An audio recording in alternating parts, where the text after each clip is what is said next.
अस्सलाम वालेकुम नाजरीन, पाक टीवी 24 के साथ सकलैन हमाना आपसे मुखातिब है। नाजरीन, इस वक्त पाकिस्तान की सबसे बड़ी अदालत सुप्रीम कोर्ट ऑफ पाकिस्तान में मौजूद हूँ, जहाँ आज अज खुद नोटिस केस की समाअत हुई है। अज खुद नोटिस केस यानी सुमोटो नोटिस लिया गया था सुप्रीम कोर्ट ऑफ पाकिस्तान की जानिब से शहीद अरशद शरीफ के मुतालिक।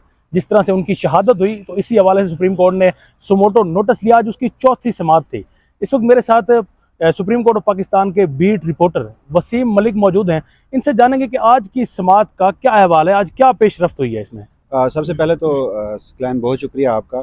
आपके नाजरीन के लिए बताता चलूं कि आज मेरे लिहाज से अगर मैं आज की इस चौथी समाअत को कंक्लूड करूं तो तीन बड़ी डेवलपमेंट्स हैं।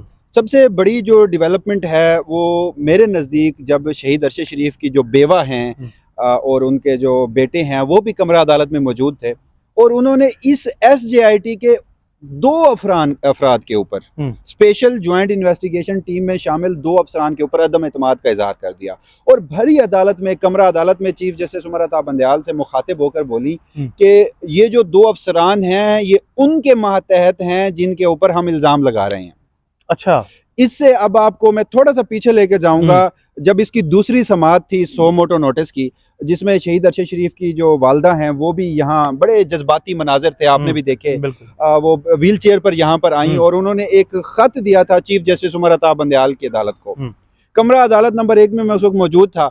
तो जैसे ही चीफ जस्टिस ने वो खत देखा, पढ़ा, चौंक गए, साथी जजेस को दिया और वापस एडिशनल अटॉर्नी जनरल को थमा दिया। बाद में खत मंजर आम पर आया और उन्होंने जो जिनके बारे में शहीद की वालदा ने बताया था तो उसी इदारे से हैं। अब मैं खुल के आपके नाजरीन के लिए बता देता हूँ, एक ISI से और एक MI से भी बंदे ले गए हैं, दो जो SJIT के मेंबर हैं, तो उन्होंने उसके ऊपर अदम एतमाद का इजहार कर दिया। उसके अलावा जो दूसरी और अहम, उन्होंने कहा कि जी अरशद शरीफ के इस JIT में दो आपने दफात शामिल करनी है, रिक्वेस्ट की अदालत से। और उन्होंने कहा कि एक तो दहशतगर्दी की दफा और दूसरा साजिश के तहत कत्ल करने की दफात लगाई जाएं, जिसके ऊपर अदालत ने फौरन तो वो इस्तदा मुस्तरद कर दी। मगर ये एक उसके साथ जो रिमार्क्स दिए शहीद अरशद शरीफ की जो बेवा थी, जैसे वो रोस्टम पर आई और उन्होंने ये बात की, उसके बाद जो चीफ जस्टिस उमर अता बंदयाल के रिमार्क्स थे वो बड़े अहम थे। उन्होंने कहा कि देखें, आपको ट्रस्ट होना चाहिए इस JIT के ऊपर और बाज़ औक़ात मातहत लोग भी बड़ा काम कर जाते हैं। और साथ एक और अहम दिलचस्प, उन्होंने कहा कि जो अब तक की पेशरफ्त रिपोर्ट जो कल के रोज ही इस SJIT की जानिब से 5 रुकनी मोजेस बेंच के चैम्बर में जमा कराई गई थी, वो अभी तक ओपन नहीं हुई, वो अभी तक मीडिया में नहीं आई। अब तक की जो तहकीकात हैं उनमें जो 41 गवाहान के बयानात रिकॉर्ड किए गए हैं और वो भी आर्टिकल 161 के तहत किए गए हैं, यानी कि वो कानून का हिस्सा हैं। तो उसके ऊपर वो चैम्बर में रिपोर्ट पेश की गई। तो उस पर चीफ जस्टिस उमर अता बंदयाल ने कहा कि जनाब जो हमने रिपोर्ट पढ़ी है उसमें काफी गहरी बातें हैं, उसमें काफी गहरी बातें हैं। मैं आपको बताता हूँ, माजरत मेरी कॉल आ गई थी। उसमें काफी गहरी बातें हैं। अब गहरी बातें क्या हो सकती हैं ये भी आप बखूबी जानते हैं। और तीसरी और सबसे अहम बात वो ये थी कि अब देखें ना कि हुकूमत सोई हुई है अभी तक। अदालत ना बैठी होती तो शायद ये JIT भी पिछली JIT की तरह हो जाती।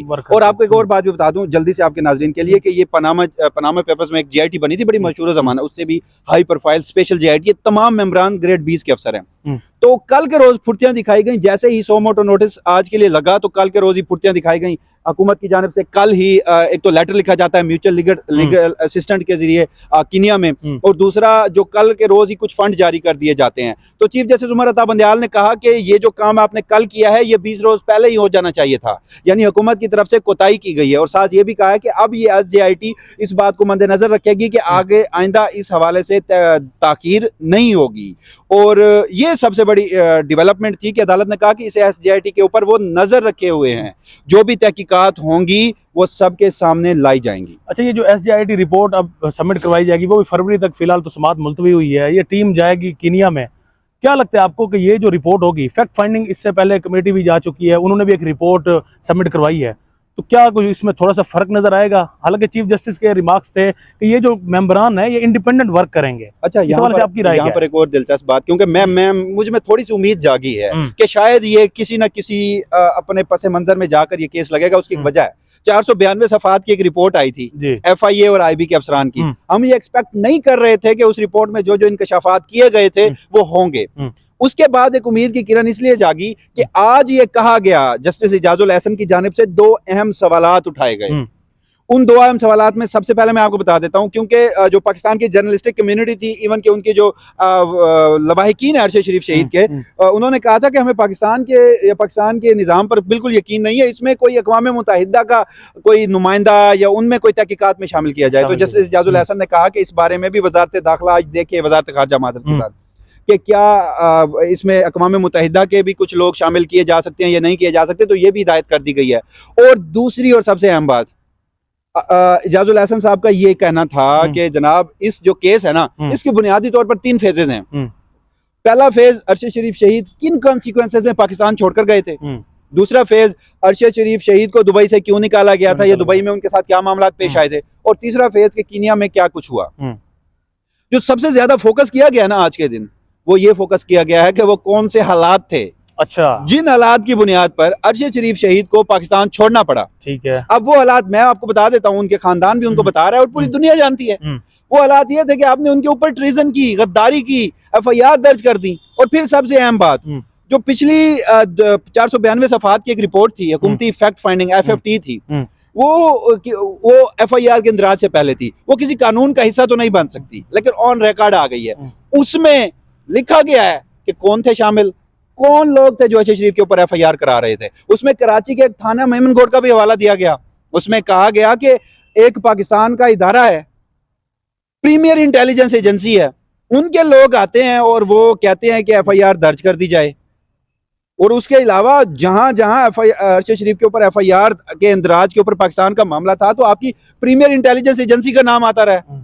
और उससे भी फिर सबसे बढ़कर अहम बात, उससे अहम बात वो ये थी कि उसी फैक्ट फाइंडिंग कमेटी की रिपोर्ट में आपने देखा कि जब उन्होंने इंटरव्यू किए ना वहां के 2 भाइयों के, उन 2 भाइयों में से भी एक के मुताबिक वो यहाँ पाकिस्तान में एक खुफिया इदारे के नुमाइंदे के साथ राब्ते में था।